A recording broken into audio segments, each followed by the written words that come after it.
Bonjour les gens, dans cette vidéo je vais tâcher de vous expliquer les bugs du jeu Dune. Dune, de l'entreprise française Cryo Interactive, sorti sur PC en 1992. Ce jeu reste dans l'histoire pour ses musiques envoûtantes, ses graphismes colorés, son mélange unique d'aventure, gestion et stratégie, en fait tout. Il est aussi émaillé de petits bugs sympathiques que je vais tâcher de vous expliquer. On va parler ici de la version disquette uniquement, puisque la majorité des bugs a été corrigée pour la version CD-ROM. Et comme il s'agit de mon jeu préféré, je vais aussi vous mettre des extraits assez longs du jeu, accompagnés de citations du livre de Frank Herbert. Comme ça.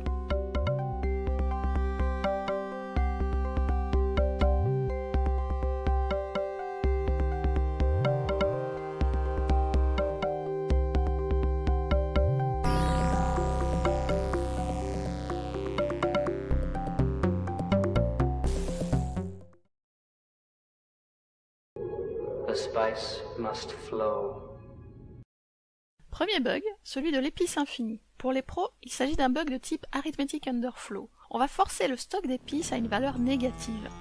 Mais comme c'est un entier non signé, il ne peut pas être négatif, donc il va boucler et prendre sa valeur maximale, à savoir 655 350 kg d'épices. Quand l'empereur demande un envoi d'épices, il faut que vous en ayez assez en stock. Parlez à Duncan, arrangez l'envoi avec lui, bref, faites tout normalement et allez jusqu'à la cinématique. Après la cinématique, Duncan reprend la parole. Mettez tout de suite fin au dialogue. Visionnez un message déjà vu et le bug se déclenche, on revoit la cinématique. Le jeu refait un envoi d'épices identique au premier. Et vous pouvez répéter cette manip autant de fois que vous le souhaitez.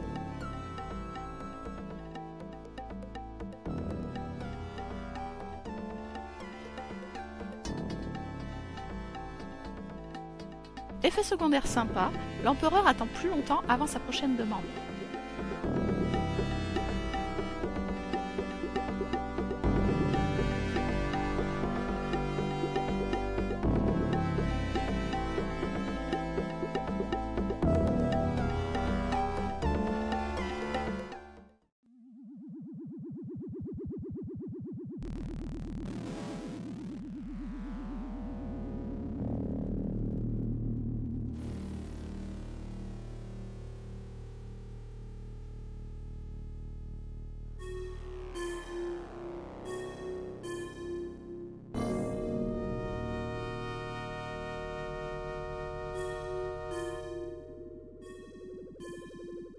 On poursuit avec un bug très simple à provoquer, même par accident, et sans vraie incidence sur le jeu.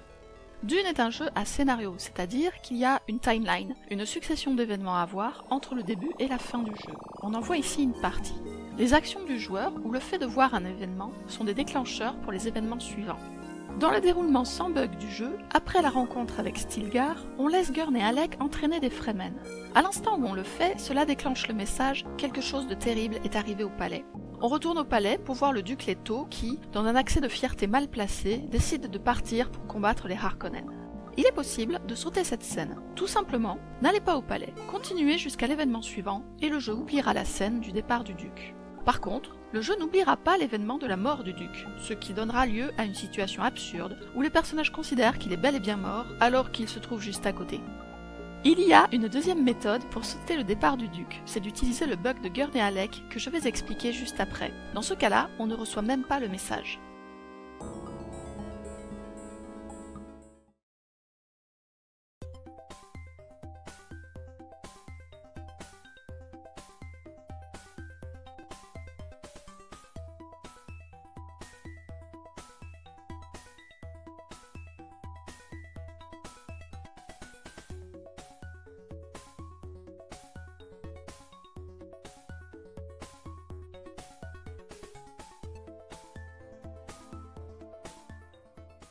On vient de voir que si on laisse Gurn et Alec entraîner des Fremen après avoir ramené Hara chez elle, on saute le départ du duc. Mais il y a un deuxième effet, qui est de déclencher de force un événement. Cet événement dépend d'où on se trouve dans le jeu. Pour bien comprendre comment ça marche, il faut savoir comment le jeu gère ces événements. Il y a un octet en mémoire qui retient le taux d'avancement dans le jeu. Maintenant, certains événements se déclenchent à une valeur fixe, tandis que d'autres événements incrémentent l'avancement. En particulier, laisser Gurn et Alec incrémente l'avancement. Donc si on laisse gurner alors que la valeur d'avancement est presque à la valeur de déclenchement d'un événement, l'avancement s'incrémente et l'événement se déclenche tout de suite, même si on n'est pas au bon endroit ni avec les bons personnages. Ça ne marche qu'une seule fois, donc on peut forcer un seul des événements dans la liste qui s'affiche. Si on laisse gurner après avoir ramené Hara chez elle et parlé à Stilgar, la scène du baiser avec Shani se déclenche tout de suite. Démonstration en vidéo. Ici, on a déjà ramené Hara chez elle et on a été chercher Gurney Halleck au palais. On parle à Stilgar, il nous dit qu'il y a quelqu'un d'important. On demande à Gurney de rester entraîner les Fremen. Et automatiquement, Shani apparaît et la scène du baiser se déclenche toute seule. De la même manière, on peut déclencher la rencontre avec Lith. Attention car on peut bloquer le jeu avec ce bug. Si on laisse Gurney après avoir rencontré Lith, le jeu considère que Shani a été kidnappée, mais comme l'événement s'est déclenché de façon buggée, le jeu n'a plus de localisation pour ce personnage, donc elle disparaît purement et simplement du jeu, et du coup on ne peut plus le finir. Si on laisse Gurney après que Shani a été kidnappée, les Fremen pensent qu'elle a déjà été sauvée. Enfin, logiquement, si on laisse Gurney après avoir sauvé Shani des Harkonnen, peut-être que la fin du jeu se déclencherait tout de suite, mais ça n'a jamais été testé.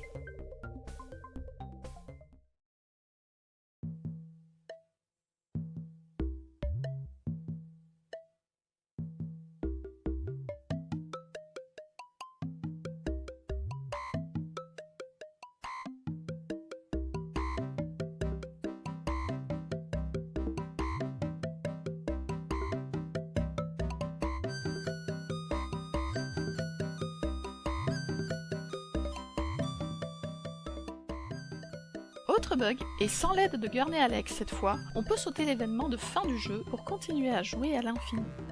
Pour cela, il faut lancer l'attaque finale avec Stilgar, normalement, puis vite, prendre un verre des sables pour participer à l'assaut.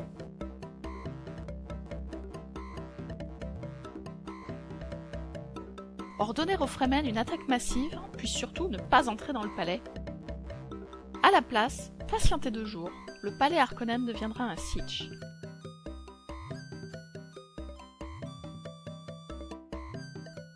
Là, on peut y entrer et parler à tous les personnages, y compris l'empereur et les Harkonnen. Le jeu se poursuit indéfiniment, l'empereur ne demandera plus d'épices.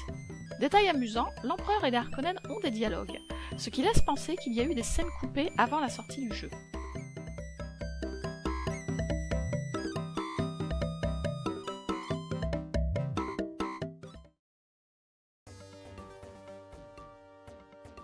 Le dernier point qu'on va aborder dans cette vidéo n'est pas un bug, c'est une fonctionnalité.